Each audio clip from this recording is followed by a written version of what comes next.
Continue with the story, and Reb Baruch Ber going to Rav Herman and saying, your wife is right. And she's entitled to ask for a new couch. I mean, it's ridiculous. So Rav Herman said to Reb Baruch Ber, of course I don't have a problem. Anything my wife would want, I would do it for her.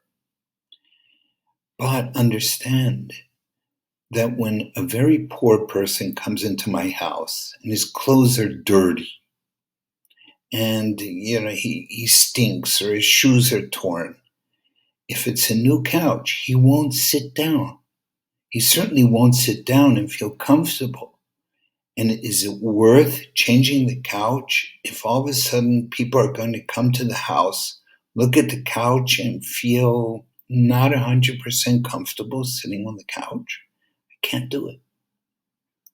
So Baruch Ber went back to Mrs. Herman and he said to Mrs. Herman, a few weeks ago I was coming to visit you. And while I was on my way to visit you, I fell in the mud and I stood up and I cleaned off my kapata as best I could. But the fact is I was dirty and I was a little bit embarrassed.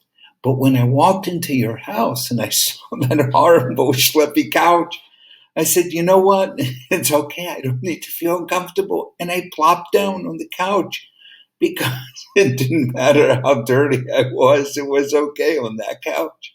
And he said, so I can understand that a poor person coming to your house and, seeing the couch the way it is going to be a little bit more comfortable. What does this have to do with having company and escorting guests during the time of COVID?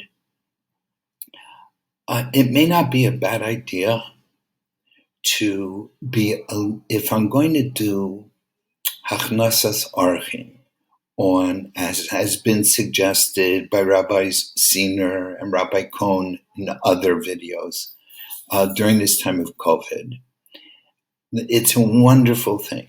But it may be worthwhile to be a little bit more relaxed having a Zoom hachnasas orchim, to be dressed a little more casually, to have a little bit more of a mess on the table, to make sure that people are more relaxed in a Zoom visit than they would be otherwise, because many people are saying that with Zoom and someone looking so directly at me and I'm at their attention all the time, it may even be less comfortable than sitting at their table.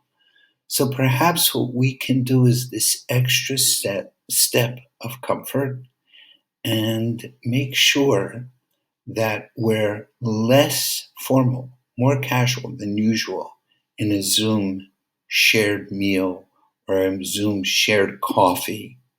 It may be worthwhile to do whatever we can to make sure they're comfortable. And then before hanging up, make sure that we say, well, I hope you'll be okay. And then to fulfill the mitzvah of escorting the guests, say, when can we next get together? By phone or by Zoom? And by planning the next visit, we actually can be fulfilling the mitzvah of escorting a guest from our home. Tizku l'mitzvahs.